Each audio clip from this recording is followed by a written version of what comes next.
semuanya, Assalamualaikum warahmatullahi wabarakatuh.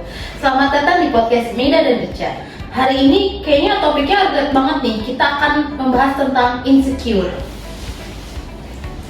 Kalian pernah gak sih merasa insecure, merasa minder atas pencapaian orang lain?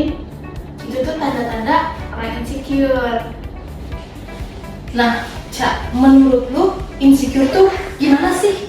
Apa dia akan mengganggu mental jiwa kita? Apa akan kayak berdampak gitu untuk selanjutnya buat diri kita sendiri?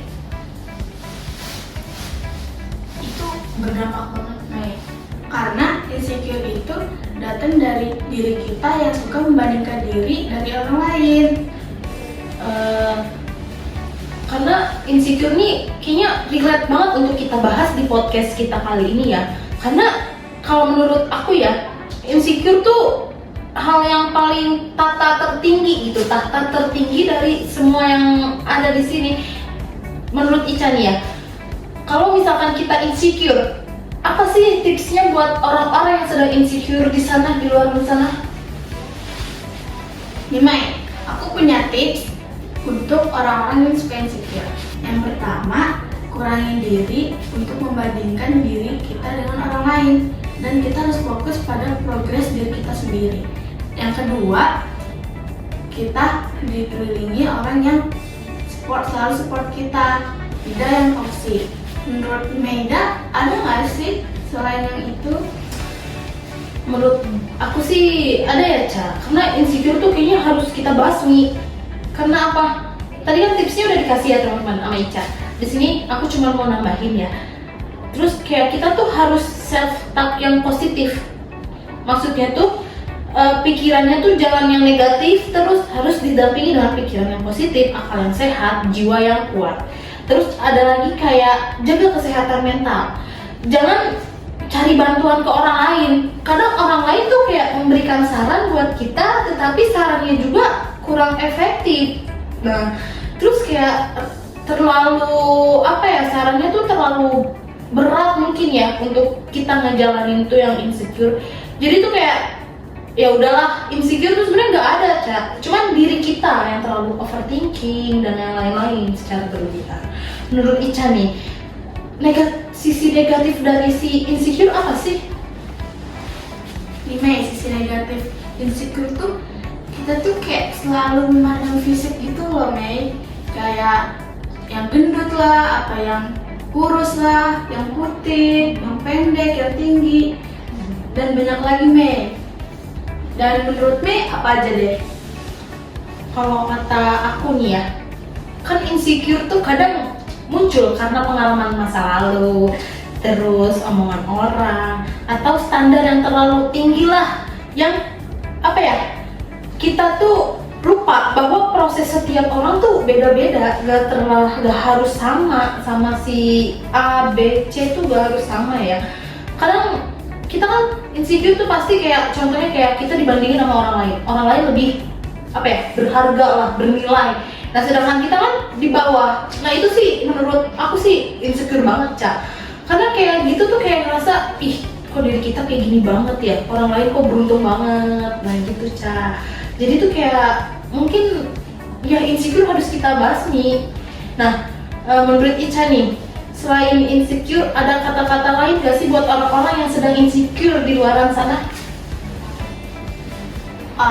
Nih buat orang yang insecure, jangan pernah kalian membanding-bandingkan diri kalian. Kalian itu berharga.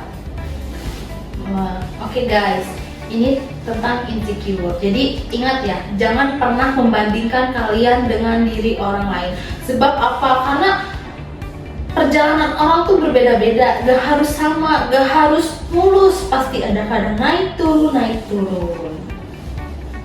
Oke, Ca? Mungkin gimana ya, topiknya mungkin ini aja yang kita bahas. Terus intinya tuh, kamu tuh cukup berharga di orang yang tepat. Terus karena insecure tuh cuma bagian kecil dari perjalanan yang kita buat jadi versi terbaik di diri kita sendiri, Ca. Menurut kamu nih gimana nih, Ca?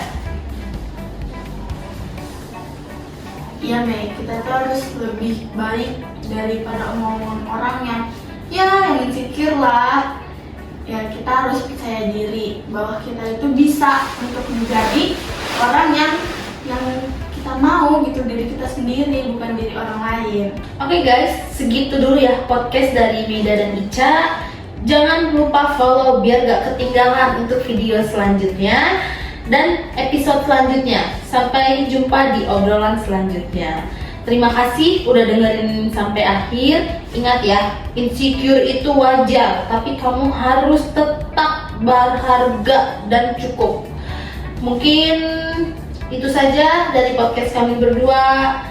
Bye guys, sampai ketemu di episode selanjutnya.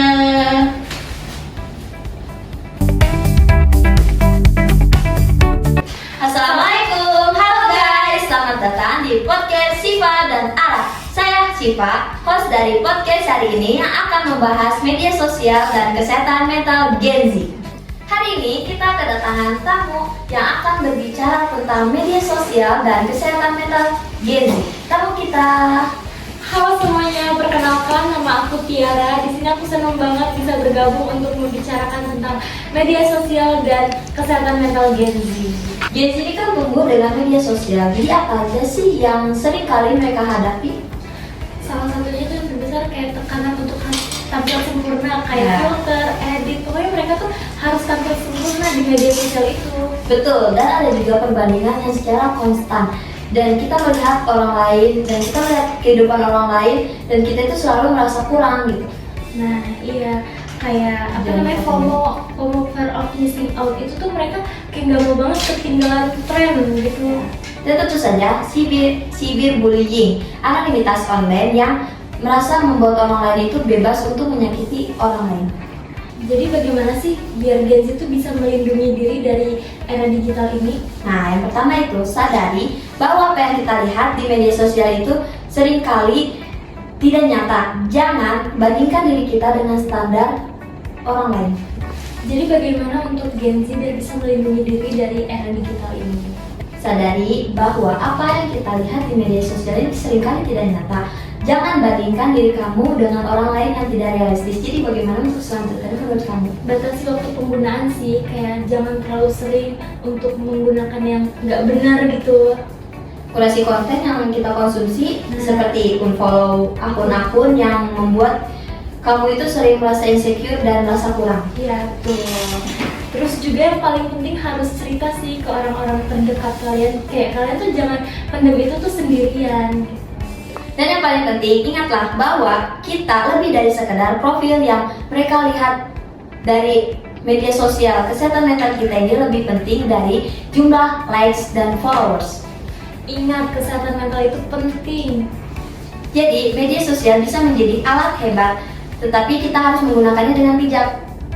Mari kita saling mendukung untuk menciptakan media sosial yang lebih sehat lagi.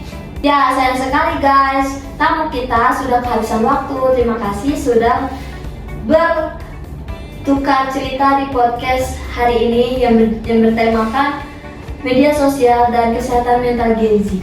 Terima kasih sudah mengundang saya dan bergabung di acara podcast hari ini.